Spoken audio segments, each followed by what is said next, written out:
when our kids are gone, Miriam, I want to still be enjoying our lives.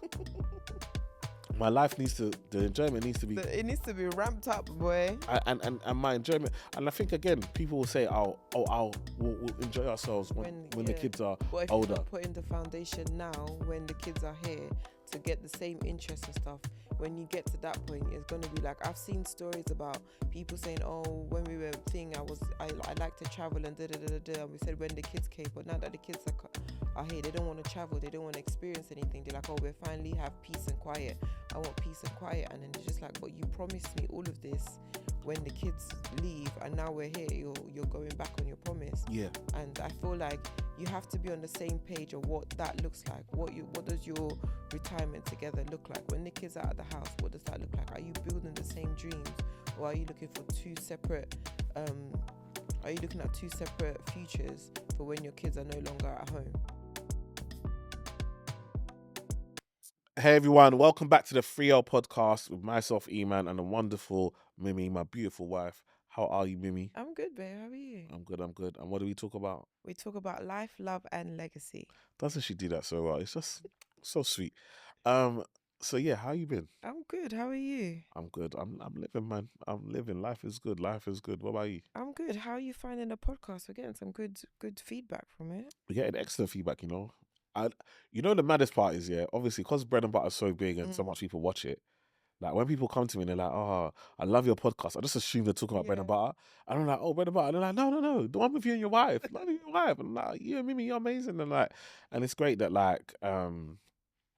it was at an event just yesterday and people were talking about how it's so real, and you're just talking about like real life stuff that's happening, and just hearing other married people, other people who are in long-term relationships that are watching it, and just they can relate to the things that we're saying and having these conversations, and it's even helping them have conversations with their partners. Do you know what I mean? And I think that was the whole thing, is like sometimes you might be going through something but you're scared to bring it up because you don't want conflict, or you don't know how to bring it up. But actually having us talk about it openly ourselves can sometimes be a little way in, a door opener, a conversation starter to then have those conversations in your own relationship. Or they feel like they're alone. Yeah. And that they're the only ones experiencing the same thing, and then they talk about it like, I'm not the only one. Other people are walking the same path. So it gives them hope that they can come out of the situation. Exactly. So it's fantastic. So what are we talking about today? We're talking about, is marriage still working, or are we just comfortable? So we're talking about, is it just routine now, or is the passion and the connection still there? And if it's not, what can we tell people to do to bring it back? Okay, this feels like a follow-on from one that we just spoke about. A recent one that we had. So okay. So talk to me about it. What's your thoughts? Like, I guess the first one is, do you think marriage can get boring, can get dry, can get repetitive? I think it can, but that's just life, right? Everything in life can get boring, dry. Like if you're doing a job, when you're still doing a job, at first it's great, it's fantastic, then eventually it becomes monotonous, and then maybe you might have a big project and it's exciting again, or do you know what I mean? You go away for a work trip. But I think everything in life can become repetitive and monotonous, but I think the trick is not the trick, but the thing is to tell yourself that it's just a period. It's just a point. It's not forever. Do you know what I mean? So definitely you could, but if it is, you can change it. I think the job analogy is really important. So it's a great one. I think I remember working in a bank, and you'd always have, whatever branch you're in back then, there always used to be the kind of older ladies that have been in the branch for like 20 years, 30 years, and they're still doing the same similar role. Like they were a cashier back then and they're like a cashier now. And they're happy with it. It works with them. They're probably like, they're either part-time now, or they come in at a certain time, they start later, they leave earlier. Like, do you know what I mean? There were ones that used to come in just to cover the kind of lunchtime shift because it was really busy. So they'll come in at like 11, like 10:30, 11, and then finish like 3 o'clock. Do you know what I mean? And it's like, you think, wow, you're not bored of this, but actually they just love what they do. There are some people that are just comfortable in like the repetition of things repeating themselves and being the same. They like that. They like Yeah. that it's the same. They know what they do. They're good at what they do because they've done it for so long. They don't have to. They can do it in their sleep. They're well known because the same people have been coming into the branch. They know them. They're able, you know what I mean? So they feel that they feel needed because Yeah. they've got the same customers coming in. But then there are other people that like literally like me, like after 12 months of being a cashier, I didn't want to be a You want to cashier be no more. something else. What's next? Do you know what I mean? I want what's next, and how do I get there? And again, that's how people can stay in. You hear people stay in companies for a long time. Some people have stayed in companies a long time doing one job. Some people have stayed in companies a long time, but they've had multiple jobs. Multiple roles. They've changed divisions. They've changed roles. They've changed Departments. up departments, and because of that, it becomes new, it becomes fresh, it becomes a new challenge, and so forth. So I think there are it's the same thing with marriage. It's like there are some people that just like everything being the same, and they just like to know the stability of knowing what's going to happen, how things are going to happen, and it being the same. There are other people that need maybe a bit more action. They need it to be a bit more exciting. They need a bit more change. But you can do that with your partner. Yeah. Do you know what I mean? 100%. You can change those levels. You can change the dynamics together rather than just changing on your own. And I think sometimes it gets boring and it gets dry because we're evolving, but we're not evolving together. Yes. And I think with us, one of the things that we've learned to do is try and do things together. Like even though sometimes it's long because obviously we've got kids, so sometimes we got kids, so we need to be out. One of us needs to be at home with the kids. Do you know what I mean? But we've learned that actually some of the events that I go to, they're shaping me. They're helping me progress. And actually, Miriam should be exposed to those environments as well, so that she's shaping and being grown in the same way, so that we're moving together rather than growing apart. Yeah. So yeah. Hey, but in looking at that, do you think that there's still couples who just stay together because they want like this, they still love each other and stuff, or do you think there are couples that they're just staying because they're afraid of leaving? Yeah, I think there's the fear of leaving, definitely, because the outside is scary. We see it. Sometimes your partner disrespects you, and you feel like you deserve better, but then you look outside and you're like, do I want to get a new partner? What if my new partner might be even worse, or might even treat me even worse than what I'm getting now, and so Yeah. you end up staying in this situation and so forth. So I totally see some people are afraid to do that, but I think also it's a case of like we're in this together. And so we've got to, because we're in this together, we've got to make this work. That we can't look for exit strategies. Yeah. Like there's no exit. We are together forever. Do you know what I mean? So we've got to make it work. Yeah, Do you know what I 100%. mean? And so when it's not working, Mm. when it gets dry, if it gets dry, like what can we do together to hit that? Because again, sometimes it's just curiosity. Sometimes you just think it's better outside. Like But let's curiosity killed the cat. yeah, let's go outside together. Like we don't need to go outside separately. We don't need to grow separately. We don't need to build separately. We need to build together. Yeah, and sometimes people stay because of the kids, right? Yeah. And I respect it because we understand that kids in a two-parent household tend to perform better in life, or tend to have better outcomes in life than kids that are from single-parent households. So we definitely know the stability of having two parents is better for our children, and so I understand why people will do that. But actually, sometimes it's just that we use the kids as a crutch. We don't actually, Yes. you rather than work out what's gone What the wrong, problem is, it's yeah. like, oh, I'll just stay for the kids. And then that becomes and then when the kids are gone, now it's like, oh, the kids are gone now. I can just go. When reality is that when our kids are gone, Miriam, I want to still be enjoying our lives. My life the enjoyment needs to be, It needs to be ramped up, boy. and my enjoyment. And I think again, people will say, we'll enjoy ourselves when the Yeah. kids are But if you're older. not putting the foundation now, when the kids are here to get the same interests and stuff, when you get to that point, it's gonna be like I've seen stories about people saying, "Oh, when we were thing, I like to travel and da da da da da." And we said when the kids came, but now that the kids are here, they don't want to travel, they don't want to experience anything. They're like, "Oh, we finally have peace and quiet. I want peace and quiet," and then they're just like, "But you promised me all of this.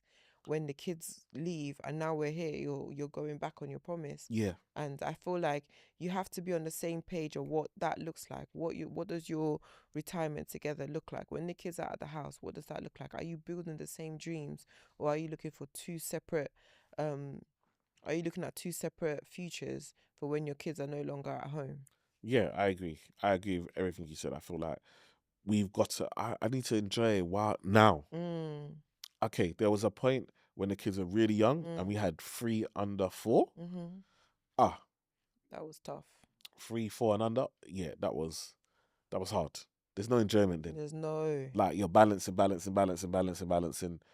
for a few years. You know what I mean? Because they take priority. But now they're older and Mm. we can enjoy. We can. Do you know what I mean? And so it's like actually I don't wanna put off enjoying life and waste years of life that I don't know how long I've got. Mm. By the time these kids are gone, I could be gone. Who knows? Yeah, We that's don't true. know. So while I'm here and I'm able to enjoy my life and I'm able to enjoy my wife, let me enjoy now and enjoy my kids and still be there to support them and make those sacrifices. So I feel like if I'm not having enjoyment with you now and How enjoying am I life, gonna have enjoyment when it's just yeah, there's no distractions to say these exactly. are the distractions? Okay, so how do couples know if they're still in love, if they're still growing, or if they're just surviving? Oh, I mean, love. You should know if you're in love or not. Mm. Like love for me, love is a feeling. Love is how you react. Like I feel like I know how much I love you because there are things that happen. I'm like I want to say something, but I'm not gonna say something because I Mm. love you, or I'm just gonna sort this out, or I'm just gonna do this, or Mm. like there are like if anything happens to you, Mm. I'm always wanting to sort it out. I'm always wanting to like naturally, Mm. like I don't, you never ask me for anything, Mm. but if I can work out that you're having a problem, I take it as my problem. Like, Yeah. how can I solve that for you? What can I do? How can I support you? Like that. Love is a doing word. I feel Yeah. like sometimes, especially with the man, then we use love as a spoken word, Mm. like poetry. You understand? Like, I love you so much. I love you. You know, I love you. You know, I love. No, this is not. I don't want to hear. I know, I love you. I need to see it. I I need to love you, but feel if it. I call you and said I need an oil change, you're like, oh, take it to the mechanic. Or do you know what I mean? Like, Like, I need to see it. I need to experience it. I need to feel it. I don't need you to tell me that you love me. Well, I do need you to tell me because I need to hear it. But I mm. also need to feel it. I need to feel loved. I need to feel appreciated. I need to feel protected. I need to Mm. feel that you care. I need to feel important to you. Those things are I need to feel. So it's an expression. So I feel like that's really, really important from the love Mm. side of things. I think you know when you're not into your partner. You know Mm. when your partner even everything your partner does bothers you. Bothers you. Oh, why do you breathe like that? Ah, like why do you walk like that? Ah, I don't even like the way you drive. I don't like you don't like It's like every little thing is a problem, but something like, yeah, you liked it before, and then all of a sudden everything is a problem. So it's like, you don't want to get to that point. yeah, You don't want to get to that point. And I think people are so quick to get to that point yeah, now without trying to find a solution. They're already looking at the exit strategy because one thing has come and they're just like, oh, I don't want this anymore. You know, like I think the word divorce is thrown around so freely these days. yeah. And I think people are just don't want to try anymore. No, And don't get me wrong, if you're in a situation where you need to leave, fair enough. But I think like the previous guy where, oh, things just feel stale. Do you know what I mean? You're not trying. You haven't tried to find a solution to that yeah. problem. Your first thing is like, oh, maybe I just need to find something else, something better. Mm. And I think that's just dangerous because you're always going to be chasing that euphoric feeling if Mm. you don't deal with what is giving you that lack of satisfaction. 100. I think that's vital. What you're saying is so important. Like, but for you, Mm-hmm. like, what do you feel like are some of the key principles to keep that spark alive? Like, what do you do? So let's say we're in a situation now, Mm, like, let's say it was me and you, and mm, you just feel like, right, Eman's not into me as much no more. Like, he's not wanting the bedroom activities as mm, much. He's not touching me as much. He's not talking to me as much. He doesn't. When I talk, it feels like I'm annoying him or mm. whatever. What do you do as a woman? What do you feel like you can do? Do you feel is in your power to make a difference to that situation? I think for me, it's like if I can't solve it in the home, I'm like, let's go out. Mm, Let's go for a day out. Let's go and do an activity if you both like doing activities. mm, You know, it might be like, let's go paintballing, let's go bowling, let's go shoot pool or something. Do you know what I yeah. mean? Let's do something to take us out of our house environment, and that might bring conversation, because Mm, that act of just saying, "Oh, babe, I booked for us to do an escape room," mm, but you have to lean on each other. I need to talk and communicate with each yeah. other. Might be the gateway to having a conversation when you get home.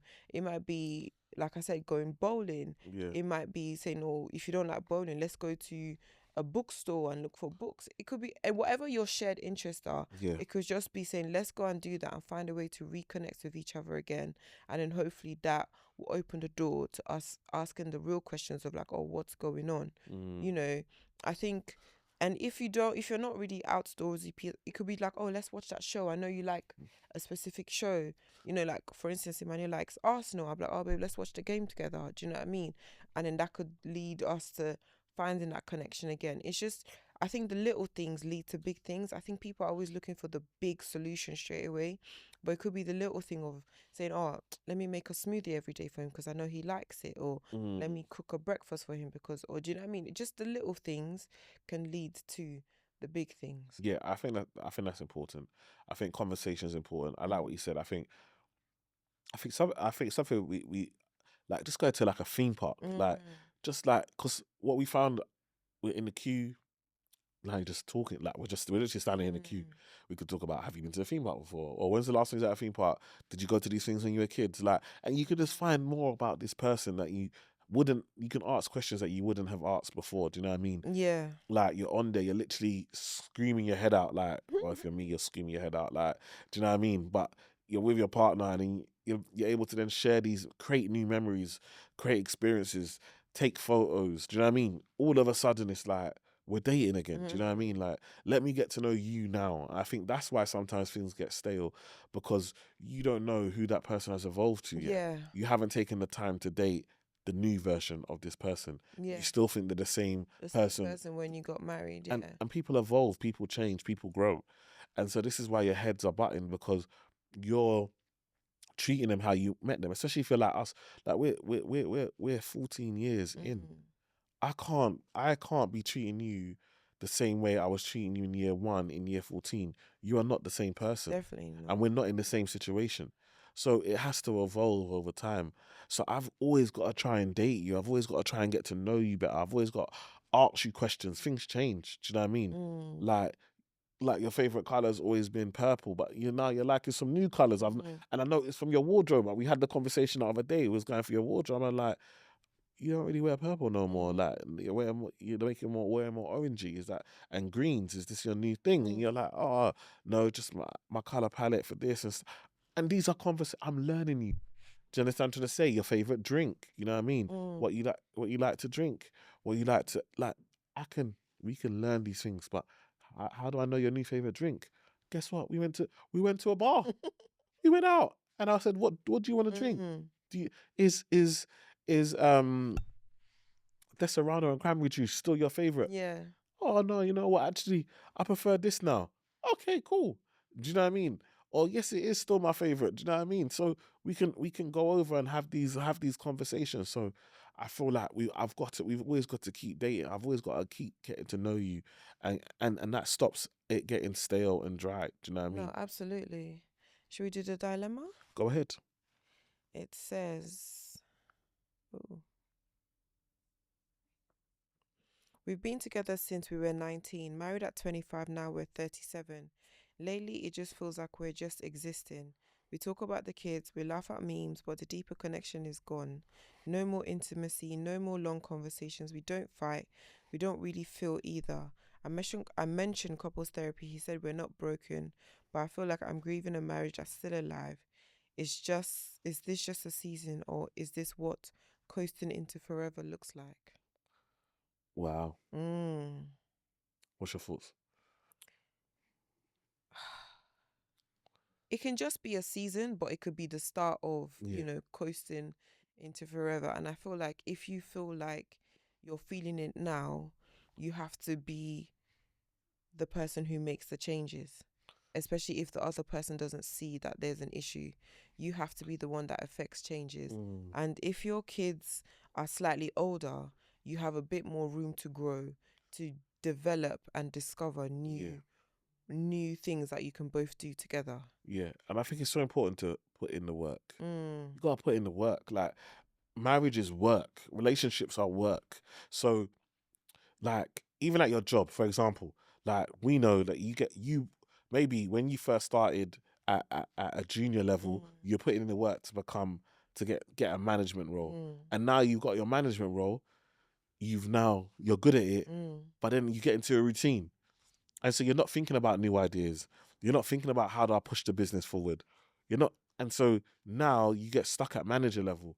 Do you know what I mean? When there's senior management level, when there's C-suite, when there's other departments, other things that the company could use you for, they're not gonna, because you've got comfortable at that level. And I thought it's the same thing with marriage. It's like, actually, when I wanted to date you, I put in all the effort, put in all the energy. When I wanted to marry you, I put it all in to get you to believe that I'm gonna give. And then now we're married, it's like, I've got what I wanted. I've got my wife. Okay, now we got our first kid, second kid. Boom, I've got everything I wanted. I got a wife. I got two I don't need to kids. try. I don't need to try as much. But the reality is that no, you need to keep building. You need there's more connection for you to have with your partner, but also with your children. There's a new dynamic, so it doesn't stop. But I feel like we can get to a certain level, get comfortable, and stop. And I think that's what brings an issue. Yeah, 100%. I do agree. I feel like I said, if you're the one that's feeling it, you have to be the one that brings change because you've already brought it up to him and he's not on it. Then you just have to bring change. You have to find something that he might want to do. Think back to conversations of maybe he wanted to try stuff when you were we first got married, but you had kids, so you couldn't do it. And say, oh, do you want to try this now and stuff? I think you always have to try. Yeah. Because if you don't try, you're not moving forward, and if you're not moving forward, you're standing still. And if you're standing still, really and truly, you're going backwards. 110%. So I feel like, and I feel like, again, when think about new things, can you start a side hustle together? Because guess what? If you're working together, you're making money together, it's a different connection. Do you know what I mean? Like, now we're making money together. Now that money that we make together, we don't need to feel bad if you want to book a trip to go to Vegas or book a trip to Hawaii or wherever it is that you want to go. That we can do this stuff because we're building, we're working together, and now you're seeing each other in a new dynamic. I know that, for example, us working together, I look at you in a different way because I see the skills that you have in regards to your organization, how you are with clients, how you are in regards to skills that you have that I'm not necessarily good at. And so now that I don't even think about it, when certain things come, I'm like, yeah, Mims, I know you can deal with that. Like, you deal with that and I'll deal with, do you know what I mean? Like, you're better equipped. And I think that's a new level of respect. Do you know what I mean? It's a new level of way of seeing your partner. Do you know what I mean? When you're making money together. So I think it's really important. Don't allow yourself, like, you can find new things. Learn golf. I was literally just thinking about that. LOL. That is so mad. See, we're even thinking the same. You see? But yeah, like, you can literally go on those golf things and just swing golf clubs. Like, that's like a fun thing to do. Yeah. And it takes the pressure off. Like, do you know what I mean? So I think, like Emmanuel said, always keep trying to learn each other in this process because you're gonna change. Yeah. You're gonna go through things. Work is gonna make you a different person, and then, you know what I mean? So you have to figure out how to be that person at home, at work. So yeah, just continually try and learn each other and be the best version of each other. Be the best version of yourself for each other. I love that. I think it's vital. Anything else you want to add? No. This one was a short one, but hopefully it made sense. I feel like, because we said a lot of the stuff in the previous episode, I don't want to overlap and go again, but I feel like hopefully this gives you the things you need to then tackle this and move forward and work together, because it's really important that we're working together, we're building together, we're on the same page. Like, I believe in marriage so much. I believe it's so fundamental. When you think about, it's something like 80% of billionaires and 70-something% of millionaires are married. It just goes to show you that there's a link between wealth and like substantial wealth and being married and having that stability and that focus and that drive. So I think that's really, really important. So don't just allow this gift of marriage to just go past because of a moment in time. Yeah. Because I've seen it. absolutely. I've seen it with a lot of couples who were married and then they separated, and now they're like, oh, I kind of miss my partner. Like they've had other relationships, and it's like, oh, I know what I had before now, but it's too late. It's too late. Like, you should have worked on it when you were in it. So don't give up the relationship. Don't stop working on it. Keep working together. Keep having communication. Find external people to help and support, and also just take your marriage outside of, maybe especially if you work from home and then you live together. Like, the house becomes a place where it's just a constant reminder of all the things that you're not happy with. So exactly. give yourself new environments, new experiences, and that definitely helps. Definitely. All right, people. Like, share, comment, subscribe. Let us know your comments in let us know your thoughts in the comments. And again, like we said, if you've got questions for us, let us know your questions. Either put them in the comments or DM us, and we're going to start adding a section where we start just answering your questions on the show. Absolutely. All right, we'll see you on the next one. Thank you.